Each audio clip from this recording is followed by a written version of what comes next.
Alors, je suis Valérie Gondouin, je travaille à la Comédie de Colmar et je suis directrice du service communication relations publiques.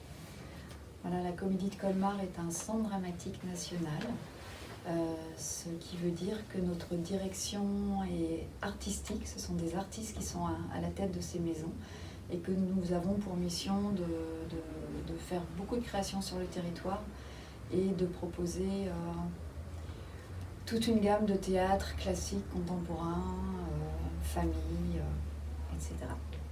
Alors, j'exerce donc le métier de directrice de communication et de relations publiques. Ça veut dire que je gère, on est un service de 7 personnes, donc à peu près moitié-moitié en communication et moitié en relations publiques, accueil. Donc je gère tout le service qui va être en relation avec le public à l'extérieur. Donc ça passe par les outils de communication, comme les plaquettes, les affiches, comme il y a derrière moi. Les relations publiques, c'est tout le travail qu'on va faire avec les associations, les personnes même individuelles, pour qu'elles aient envie de venir, toutes les actions qu'on va mettre en place sur le territoire, des ateliers théâtre, des visites du théâtre, enfin toute une découverte de tout ce qui peut être périphérique à ce qui va se passer sur le plateau le soir. Et quoi, le troisième secteur, c'est un petit peu ce que vous avez vu quand vous êtes arrivé tout à l'heure en bas, tout l'accueil vraiment du public direct, le pôle billetterie, le bar qui en ce moment est fermé à cause des mesures sanitaires. Donc voilà, je gère toute l'équipe, on travaille ensemble pour faire en sorte que la Comédie de Colmar soit le plus accessible et le plus connu du public colmarien et beaucoup plus large que Colmar. Alors le métier de vraiment la direction du service, très honnêtement, je ne me souviens plus trop, je dirais à peu près 8 ans, je crois. Par contre, le travail dans la communication et les relations publiques, ça va faire, je sais pas, 35 ans à peu près. Voilà, ça fait longtemps. Et dans cette maison, à Colmar, je suis arrivée il y a une vingtaine d'années. Voilà, avant, je travaillais à Paris et avant encore... j'étais avec une troupe itinérante, donc j'ai fait beaucoup d'itinérance. Voilà. Un peu comme les cirques. Voilà, je travaillais sous chapiteau et dans ma caravane. Mais sinon après j'étais sur Paris avant de venir ici. Mon activité maintenant que je dirige le service, c'est d'avoir vraiment une vision globale de ce qu'on doit faire. Donc j'ai des choses très concrètes à faire parce que je continue toujours à faire la communication.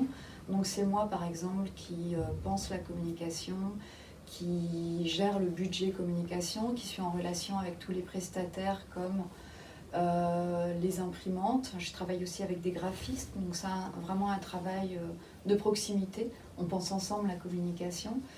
Je ne sais pas si je vous ai dit, oui, je gère aussi le budget de toute la saison. Et puis, comme je dirige le service, voilà, je dois un petit peu dézoomer, puis avoir une vision globale de ce qu'on doit faire à court terme et à long terme.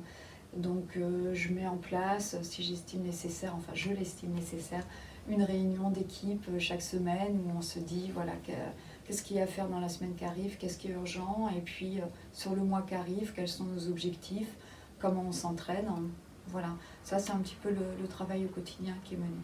Ça fait très longtemps que je suis dans le théâtre.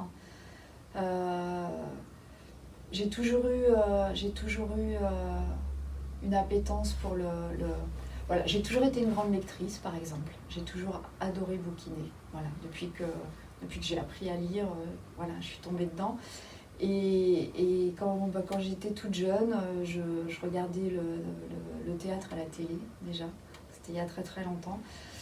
Et puis je suis allée au théâtre avec l'école, comme peut-être plein de jeunes aujourd'hui. C'est pour ça qu'on continue à travailler beaucoup avec les écoles. Et je me rappelle, le premier spectacle que j'ai vu avec ma classe, c'était au Château de Blois, parce que je suis une Blésoise, je suis pas une Alsacienne. Et c'était un théâtre c'était une pièce de Goldoni, c'est le théâtre italien comme ça, qui bouge beaucoup. Et j'ai adoré ça, voilà. Et c'est resté là. Et puis dans ma vie, j'ai rencontré quelqu'un qui était régisseur dans une troupe de théâtre, qui était mon ami, qui est devenu mon compagnon pour un moment de ma vie. Et je suis partie avec lui et j'ai appris comme ça. Moi, j'ai pas fait d'études du tout pour travailler dans le théâtre. Je fais des études de littérature, j'ai fait des études d'anglais et de littérature anglaise. Et j'ai appris par passion et j'ai appris en faisant en fait dans le théâtre. Voilà, donc j'ai rejoint cette personne et j'ai appris voilà, avec des personnes qui m'ont accompagnée. Donc j'avais une appétence, mais j'ai appris en faisant. Très simplement, comme je travaille dans la communication, je sors des outils que souvent je trouve beaux et ça me fait plaisir parce que je les ai pensés avec les graphistes. Voilà, moi je suis fière de cette affiche parce que je la trouve joyeuse et du coup en communication on sort des outils papier qui sont là. Voilà, si je vous montre la plaquette qu'on fait chaque saison, voilà, c'est moi un petit peu qui l'ai pensé avec le graphiste, c'est moi qui ai écrit les textes, c'est moi qui ai mis en page, c'est moi qui ai pensé la coordination de cette chose. Et quand elle sort et que le public me dit oh, elle est super claire, on comprend bien tout, c'est un plaisir immédiat et c'est une valorisation immédiate de mon travail. Voilà. Après, il y a d'autres choses qui sont très, très, très fortes dans notre métier. On travaille pour le théâtre, pour ce qui se passe sur le plateau. Si on a du public et que le public est content après un spectacle et que ça applaudit fort, je le prends un peu pour moi aussi, parce qu'on travaille pour ça, qu'on a accompagné les artistes et c'est un réel plaisir immédiat. Voilà. Et puis, plus largement, travailler avec des artistes, c'est très enrichissant. Voilà. Parfois, comme tout le monde, des fois, il y a des moments dans les métiers qui sont un peu plus compliqués ou qui sont moins immédiats, Voilà, donc j'ouvre la porte parce que nous, on est toujours en création pratiquement. Je vais sur le plateau et je regarde, je fais ça parce que la grande salle est derrière moi. Et je vois ce qui se passe sur le plateau et ça me fait du bien. Et je reviens bosser, je suis contente. Les inconvénients, pour certaines personnes, ça pourrait être... pour moi aussi, des fois, je suis un petit peu fatiguée. C'est qu'on a des grandes journées parfois. On n'a pas d'horaire très régulier dans le théâtre. Je peux travailler les week-ends, je travaille souvent le soir. Voilà, ce soir, on a un spectacle, je vais rentrer chez moi vers 11h. Je serai quand même là demain matin parce qu'il y a des choses à faire. Donc on peut avoir des journées comme ça extensibles. L'intérêt, c'est que c'est jamais ennuyeux ni ennuyant. Voilà, en tout cas pour moi. Du coup, il y a pas de... Je ne pourrais pas être dans un travail de bureau, mais ça peut impacter la vie de famille. C'est pas toujours évident pour mes enfants que je ne sois pas là le soir. On va les aider à faire les devoirs. Voilà. Ça peut être peut-être l'inconvénient le plus important. Le premier conseil, c'est d'être passionné par le théâtre. Je trouve la communication, maintenant il y a des études pour être chargé de communication, pour être chargé de relations publiques. C'est très bien, ça donne quelques clés, quelques confiance en soi, mais très honnêtement, la chose première pour travailler, c'est d'aimer le théâtre. Et si on aime le théâtre, qu'on aime en parler, tout peut s'ouvrir. Voilà, faut aimer ça. Parce que ça prend beaucoup de place. C'est un métier qui prend beaucoup de place, qu'on a du mal à quitter quand on rentre le soir. On continue à y penser. On a du mal à couper entre 9h et 18h le soir. Ça, même quand je suis en vacances, je pense à ce que je pourrais faire l'année prochaine, comment faire en sorte qu'il y ait encore plus de monde dans les salles. C'est un métier de passion. Donc moi j'exerce le métier de directeur technique, c'est comme ça qu'on appelle cette fonction dans nos structures, dans nos théâtres. Ça regroupe un certain nombre de choses, beaucoup de choses d'ailleurs, quoi. Donc la principale activité de mon métier, c'est de gérer toute la technique, les aspects techniques liés à un spectacle, c'est-à-dire que c'est moi qui vais analyser les besoins pour recevoir ou créer un nouveau spectacle et qui va composer l'équipe technique par exemple qui va travailler sur ce spectacle, c'est moi qui va faire le planning aussi de travail de toute cette équipe technique, qui va recruter des gens pour servir ce spectacle. Je vais aussi regarder les possibilités techniques et les besoins spécifiques en projecteur, en matériel de sonorisation, en décor. Si c'est un spectacle que l'on crée, nous, ici, on a la spécificité d'être un centre dramatique, donc on crée des spectacles puisque nos patrons sont des metteurs en scène. Donc on va avoir une première démarche avec un scénographe qui va nous inventer un décor et c'est à moi de faire construire ce décor par un atelier qui est spécialisé dans la construction de décors. Donc ça c'est une partie de mon métier aussi. Et puis je gère aussi dans notre maison, puisqu'on est une maison à taille moyenne, on va dire, par rapport à des théâtres qui sont plus grands, je gère aussi tout le bâtiment. Et je gère aussi, par exemple, les voitures, les problèmes d'électricité, les problèmes de chauffage, les problèmes de sécurité incendie.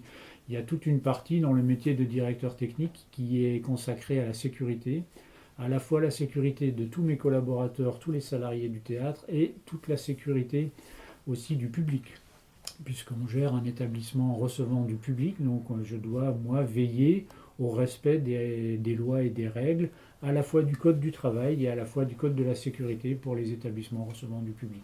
Alors c'est un parcours un peu particulier parce que en fait, depuis que je suis tout petit, je suis passionné de musique. Donc je suis batteur, je joue de la batterie depuis l'âge de 13 ans. J'ai commencé à prendre des cours de musique à l'âge de 13 ans. Et très vite, j'ai rejoint un groupe et j'ai fait. C'était un groupe qui faisait des balles. On faisait de la valse, de la marche. Enfin, on animait des soirées de balles, des choses comme ça, faites de la musique et autres. Et j'ai décidé un jour de vouloir faire de ma passion mon métier. Donc je me suis dit, je vais faire une formation d'ingénieur du son. Moi, je voulais faire du son pour le concert, pour la musique. Et en fait, je me suis retrouvé à faire du son pour le théâtre, ce qui n'est pas tout à fait le même métier. Comme je suis colmarien et habitant Colmar, puisque mon épouse et mes enfants étaient restés à Colmar pendant que moi j'étais à Paris, un jour ici, j'étais venu voir le directeur en disant bah, si un jour il y a un poste qui se libère, appelez-moi, ça peut m'intéresser, on peut se rencontrer. Et un jour on m'a appelé en me disant notre directeur technique est malade, il est absent pour plusieurs mois, on cherche quelqu'un pour faire un remplacement. Alors j'ai dit, ben moi je ne suis pas directeur technique, mais ils ont un peu insisté puisque mon parcours les intéressait. Ça tombait à un moment où au théâtre de l'Odéon j'avais moins de travail, donc j'ai dit, bah ok, cette année je vais un peu moins à Paris, je vais faire cet essai à Colmar. J'ai fait cet essai au mois de mars 2000 à Colmar et je ne suis jamais reparti puisque la personne qui a été en congé maladie pendant très longtemps finalement est partie à la retraite et après on m'a proposé le poste de direction technique. Les inconvénients, alors on pourrait penser que ce sont les horaires, mais finalement non. Parce que quand on est régisseur de spectacle, on est là le matin, l'après-midi et le soir pour répéter. Le décor arrive le lundi matin, il faut que ça joue le mardi soir. Donc on va travailler ce qu'on appelle par service. Donc on va faire 12 heures le lundi, on va faire 12 heures le mardi. Puis après les jours suivants, on travaille un peu moins le matin, mais on vient préparer le spectacle l'après-midi et on joue le soir. Donc effectivement, les régisseurs de spectacle sont pris souvent le soir et le week-end. Le directeur technique, il travaille avant que le spectacle n'arrive, et quand le spectacle est là et se construit et se monte, après je laisse travailler mes régisseurs. Donc effectivement, moi depuis que je suis directeur technique, j'ai plus de soirées et de week-ends que je n'en avais quand j'étais régisseur. Donc c'est pas forcément les horaires la contrainte. Après, il faut être très disponible. Quand on est en création de spectacle, il faut pouvoir aller aux répétitions le soir, pour voir s'il y a un problème, parce qu'on veut faire un effet avec de la fumée, et puis ça marche pas très bien. La dernière création qu'on a fait, on avait une piscine avec 7 mètres cubes d'eau, une filtration, un chauffage. Il fallait que l'eau soit à 20 degrés en permanence pour les comédiens parce qu'ils étaient dans l'eau pendant 2 heures de temps. Donc tout ça, il faut que ça fonctionne, il faut que ça marche. On ne peut pas avoir de soucis, de panne. Ça demande du temps, du réglage, enfin plein de choses. Donc effectivement, il ne faut pas regarder trop sa montre et il ne faut pas compter trop ses heures. Mais disons que je suis assez libre, j'allais dire, de venir ou pas venir tel soir. Je peux reporter ma venue.